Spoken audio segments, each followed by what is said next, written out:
नमस्कार, मी वर्षा सर्वांचं स्वागत करते। आज आपण पौष्टिक अशी रेसिपी बनवत आहोत। याचं नाव आहे पालकचं पिठलं। तर अगदी झटपट होते, कमी साहित्यामध्ये आणि खायला चवदार लागते। तर इथे आपण कढईमध्ये तेल टाकून घेतलं। तेल गरम झालं की यामध्ये जिरं मोहरी टाकायची।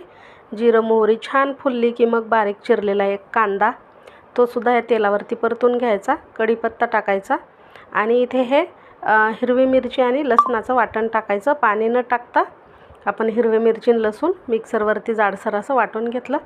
ते थोडंसं परतलं की हिंग टाकायचं आहे 1 चिमूट। छान परतून घ्यायचं। याचा कच्चेपणा दूर होईपर्यंत खमंग अशी फोडणी तयार करायची। आता इकडे दुसऱ्या भांड्यामध्ये बेसन पीठ घेतलं आहे 1 वाटी आणि त्यामध्ये पाणी टाकून याची छान पेस्ट तयार करून घ्यायची। म्हणजे गुठळ्या होऊ द्यायच्या नाही आणि छान अशी स्मूथ पेस्ट तयार करायची। तुम्ही डायरेक्ट हे कोरडं पीठही फोडणीमध्ये टाकू शकता, पण त्याने काय होतं गुठळ्या तयार होतात। आता या पेस्टमध्ये चवीनुसार मीठ सुद्धा टाकून घ्यायचं।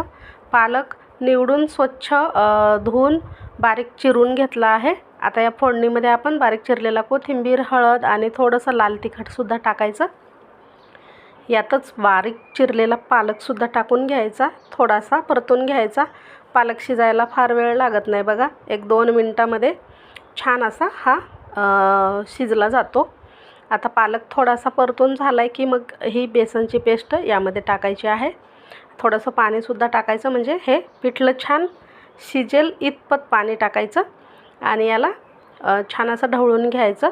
झाकण ठेवून दर 2 मिनिटाला आपण हे फिरवून घेणार आहोत, म्हणजे कढईला चिकटणार नाही आणि छान सर्व बाजूने शिजलं जाईल। तर असं हे एक 4-5 मिनटं पिठलं शिजवून घ्यायचं। थोडंसं घट्टसर झालं की बघा इथे छान असं हे शिजून तयार झालं आहे।